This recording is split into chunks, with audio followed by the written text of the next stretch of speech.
ಮೊದಲು ಧರ್ಮಸ್ಥಳಕ್ಕೆ ಮುಸುಕುದಾರಿ ಅಣ್ಣ ಹೋಗಿದ್ದ. ಬಳಿಕ 94ರಲ್ಲಿ ಧರ್ಮಸ್ಥಳಕ್ಕೆ ಮಾಸ್ಕ್ ಮ್ಯಾನ್ ಹೋಗಿದ್ರ ಬಗ್ಗೆ ಗ್ರಾಮಸ್ಥರು ಹೇಳ್ತಾರೆ. ಅದಾದ ನಂತರ 2014ರಲ್ಲಿ ಸ್ವಗ್ರಾಮಕ್ಕೆ ಅನಾಮಿಕ ವ್ಯಕ್ತಿ ವಾಪಸ್ ಆಗ್ತಾನೆ. ಮೂರನೇ ಹೆಂಡತಿಯ ಜೊತೆಗೆ ಗ್ರಾಮಕ್ಕೆ ಬಂದು ಇದು ನನ್ನ ಮೂರನೇ ಹೆಂಡತಿ ಅಂತ ಹೇಳಿದ್ನಂತೆ. 1 ವರ್ಷ ಮಂಡ್ಯದ ಗ್ರಾಮದಲ್ಲಿ ಅನಾಮಿಕ ವ್ಯಕ್ತಿ ವಾಸ ಇದ್ನಂತೆ. ಸರ್ಕಾರಿ ಜಾಗದಲ್ಲಿ ಶೆಡ್ ವಿಚಾರಕ್ಕೆ ಗ್ರಾಮಸ್ಥರ ಜೊತೆಗೆ ಕಿರಿಕ್ ಮಾಡಿದ್ನಂತೆ, ಇದು ನನ್ನ ಜಾಗ ಅಂತ. ಈ ವೇಳೆ ಗಲಾಟೆ ಆಗಿದೆ. ಗಲಾಟೆಯ ನಂತರ ಮನೆ ಖಾಲಿ ಮಾಡ್ಕೊಂಡು ಊರು ಬಿಟ್ಟಿದ್ದ ಮುಸುಕುದಾರಿ ವ್ಯಕ್ತಿ. ಅದಾದ ನಂತರ ಪ್ರತ್ಯಕ್ಷ ಆಗಿದ್ದು 1 ವರ್ಷದ ಹಿಂದೆ ಪಕ್ಷದ ಟೈಮ್ನಲ್ಲಿ. ಆಗ ಗ್ರಾಮಸ್ಥರೆಲ್ಲ ಎಲ್ಲಿದೆಯಪ್ಪ ಅಂತ ಕೇಳಿದಾಗ ನಾನು ತಮಿಳ್ನಾಡಲ್ಲಿದ್ದೀನಿ ಅಂತ ಹೇಳಿದ್ರಂತೆ. ಸೊ ಕನೆಕ್ಟ್ ಮಾಡಿ, ಮಿಸ್ಸಿಂಗ್ ದ ಡಾಟ್ಸನ್ನು ಕನೆಕ್ಟ್ ಮಾಡ್ತಾ ಹೋಗಿ.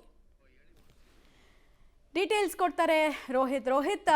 ಆತನ ಜಾತಕವನ್ನ ಬಿಚ್ಚಿಡೋ ಕೆಲಸವನ್ನ ಗ್ರಾಮಸ್ಥರು ಮಾಡಿದ್ರು. ಉಳಿದಂತೆ ಇಂಟ್ರೆಸ್ಟಿಂಗ್ ಅನಿಸುವಂತಹ ಅಂಶಗಳು ಯಾವ್ದ್ಯಾವುದು ಅಂತ ಗ್ರಾಮಸ್ಥರನ್ನ ಮಾತಾಡಿಸಿದಾಗ.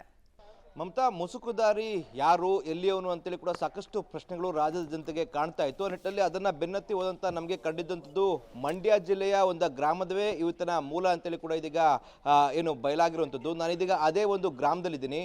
ದೃಶ್ಯದಲ್ಲಿ ತೋರಿಸ್ತಾ ಹೋಗ್ತೀನಿ. ಇದೇ ಒಂದು ಜಾಗದಲ್ಲಿ ಅವರ ಕುಟುಂಬ ಇದ್ದಂಥದ್ದು. 1994ರವರೆಗೂ ಕೂಡ ಈ ಒಂದು ಏನು ಅನಾಮಿಕ ಏನೋ ಇದ್ದಾನೆ, ಆತನ ಕುಟುಂಬವೆಲ್ಲವೂ ಕೂಡ ಇಲ್ಲೇ ಇತ್ತು.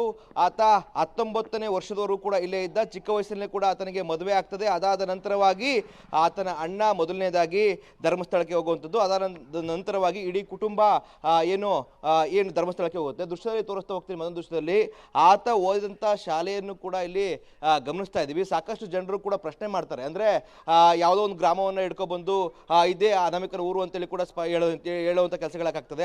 ಅದಕ್ಕಾಗಿ ಕೂಡ ನಾವು ಆತ ಓದಿದಂತಹ 1ನೇ ತರಗತಿಯಿಂದ 3ನೇ ತರಗತಿವರೆಗೂ ಕೂಡ ಓದಿರುವಂತಹ ಒಂದು ಸರ್ಟಿಫಿಕೇಟ್ ಅನ್ನು ಕೂಡ ನಾವು ಇದೀಗ ತೋರಿಸಿರುವಂಥದ್ದು.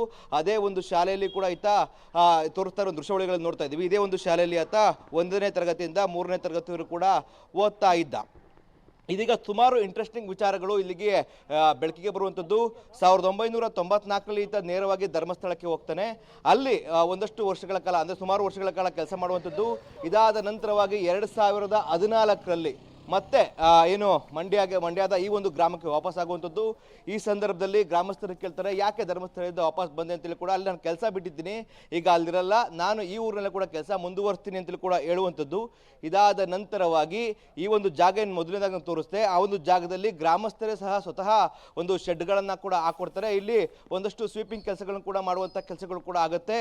ಇದೇ ಸಂದರ್ಭದಲ್ಲಿ ಗ್ರಾಮದ ಮುಖಂಡರೊಬ್ಬರ ಹತ್ರ ಹೋಗಿ, ನಾನು ಹಸು ಸಾಕೊಂಡು ಇದೇ ಗ್ರಾಮದಲ್ಲಿ ನನ್ನ ಬದುಕನ್ನು ಕಟ್ಕೊಳ್ತೀನಿ ಅಂತ ಕೂಡ ಹೇಳುವಂಥದ್ದು.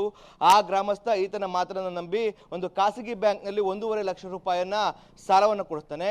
ಒಂದಷ್ಟು ದಿನಗಳ ಕಾಲ ಹಸುವನ್ನ ಸಾಕೊಂಡಿರುವಂಥದ್ದು. ನಂತರ ಆ ಹಸುಗಳನ್ನ ಮಾರಾಟ ಮಾಡ್ತಾನೆ. ಆ ಒಂದು ಬ್ಯಾಂಕ್ ಏನು ಸಾಲ ಏನು ಕೊಟ್ಟಿರುತ್ತೆ, ಆ ಒಂದು ಬ್ಯಾಂಕ್ನ ಸಾಲವನ್ನು ಕೂಡ ಕೊಟ್ಟಿರಲ್ಲ. ಶ್ಯೂರಿಟಿ ಹಾಕಿರುವಂತಹ ಈ ಒಂದು ಗ್ರಾಮಸ್ಥರ ಮುಖಂಡನೇ ಕೂಡ ಈಗ ಆ ಸಾಲವನ್ನು ಪರಿಹರಿಸುವಂತಹ ಕೆಲಸಗಳು ಕೂಡ ಆಗ್ತಾ ಇದೆ. ಕಳೆದ 1 ವರ್ಷದ ಹಿಂದೆ ಅಷ್ಟೇ ಕೂಡ ಈ ಒಂದು ಏನು ಅನಾಮಿಕ ಏನಿದ್ದಾರೆ ಈ ಗ್ರಾಮಕ್ಕೆ ಬಂದು ಪಕ್ಷದ ಏನು ಹಬ್ಬದ ಪ್ರಯುಕ್ತವಾಗಿ ಕೂಡ ಬಂದಿರ್ತಾನೆ. ಇಲ್ಲಿ ಒಂದಷ್ಟು ದಿನಗಳ ಕಾಲ ಇದ್ದು ಊಟವನ್ನು ಕೂಡ ಮಾಡ್ಕೊಂಡಿರ್ತಾನೆ. ಆ ಸಂದರ್ಭದಲ್ಲಿ ಈಗ ಎಲ್ಲಿದೆಯಾ ಅಂತೇಳಿ ಕೂಡ ಗ್ರಾಮಸ್ಥರು ಪ್ರಶ್ನೆ ಮಾಡೋಂಥ ಸಂದರ್ಭದಲ್ಲಿ ನಾನಿದೀಗ ತಮಿಳುನಾಡಲ್ಲಿ ಕೆಲಸ ಮಾಡ್ಕೊಂಡಿದ್ದೀನಿ ಅಂತ ಕೂಡ ಹೇಳುವಂಥದ್ದು. ನಾವು ಗಮನಿಸಬೇಕಂತ ವಿಚಾರ, ಇದುವರೆಗೂ ಕೂಡ ಆತನಿಗೆ 2 ಹೆಂಡತಿರು ಅಂತ ಕೂಡ ಹೇಳ್ತಾ ಇದ್ರು. ಆದರೆ ಗ್ರಾಮಸ್ಥರು ಹೇಳುವಂತಹ ಪ್ರಕಾರವಾಗಿ 2014ರಲ್ಲಿ ಈತ ಏನು ಮತ್ತೆ ಗ್ರಾಮಕ್ಕೆ ಬಂದ, ಆ ಟೈಮಲ್ಲಿ 3ನೇ ಹೆಂಡತಿಯ ಜೊತೆ ಈತ ಬಂದಿದ್ದ ಅಂತೇಳಿ ಕೂಡ ಹೇಳುವಂಥದ್ದು. ಅಲ್ಲಿಗೆ ಅನಾಮಿಕನಿಗೆ 3 ಹೆಂಡತಿಯರು ಇದ್ದಾರೆ ಅಂತೇಳಿ ಕೂಡ ಗ್ರಾಮಸ್ಥರು ಹೇಳೋ ಪ್ರಕಾರ ತಿಳಿದು ಬಂದಿರುವಂಥದ್ದು. ಇದಾದ ನಂತರವಾಗಿ ಇದೀಗ ಧರ್ಮಸ್ಥಳದ ಬುರುಡೆ ಪ್ರಕರಣದಲ್ಲಿ ಏನು ಅನಾಮಿಕನಾಗಿ ಇದೀಗ ಪ್ರತ್ಯಕ್ಷವಾಗಿರುವಂಥದ್ದು. ಜನರು ಹೇಳುವಂತಹ ಪ್ರಕಾರವಾಗಿ ಇಲ್ಲಿದ್ದಂತಹ ಸಂದರ್ಭದಲ್ಲಿ ಯಾವುದೇ ರೀತಿಯ ಹೆಚ್ಚು ಕೆಲಸ ಮಾಡ್ತಿರಲಿಲ್ಲ, ಉಂಡಾಡಿಗೊಂಡಂತರ ಊರಲ್ಲಿ ಓಡಾಡ್ತಾ ಇದ್ದ. ಆದರೆ ಇದೀಗ ಧರ್ಮಸ್ಥಳದ ವಿಚಾರವಾಗಿ ಈ ರೀತಿಯಾಗಿ ಬಂದಿರುವಂಥದ್ದು ಸಾಕಷ್ಟು ಏನು ಅನುಮಾನ ಮೂಡಿಸ್ತದೆ. ಯಾಕಂದ್ರೆ ಧರ್ಮಸ್ಥಳದ ವಿಚಾರಕ್ಕೆ ಬಂದಂತ ಸಂದರ್ಭದಲ್ಲಿ ಈ ರೀತಿ ಮಾತನಾಡುವಂಥದ್ದು ತಪ್ಪು ನಿಟ್ಟಿನಲ್ಲಿ ಕೂಡ ಗ್ರಾಮಸ್ಥರು ಆಕ್ಷೇಪ ಮಾಡ್ತಾರೆ.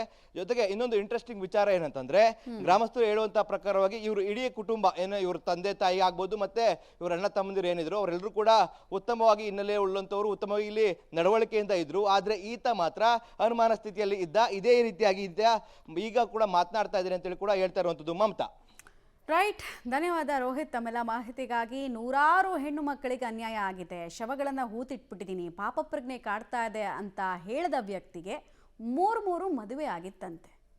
ಈಗಲೂ ಆತನ ಕ್ಯಾರೆಕ್ಟರನ್ನು ನಾವು ಜಡ್ಜ್ ಮಾಡ್ತಾ ಇಲ್ಲ, ನಿಮ್ಮ ವಿವೇಚನೆಗೆ ಬಿಟ್ಬಿಡ್ತೀವಿ. ಆದರೆ ಆತನ ಹುಟ್ಟೂರಿನಲ್ಲಿ ಏನು ಮಾತಾಡ್ಕೊಳ್ತಿದ್ದಾರೆ ಜನ, ಅಲ್ಲಿ ಸಿಕ್ಕಂತಹ ಸಾಕ್ಷ್ಯಗಳು ಏನು, ಅದನ್ನು ನಿಮಗೆ ಟ್ರಾನ್ಸ್ಪರೆನ್ಸಿಯಿಂದ ತೋರಿಸ್ತಾ ಇದ್ದೀವಿ.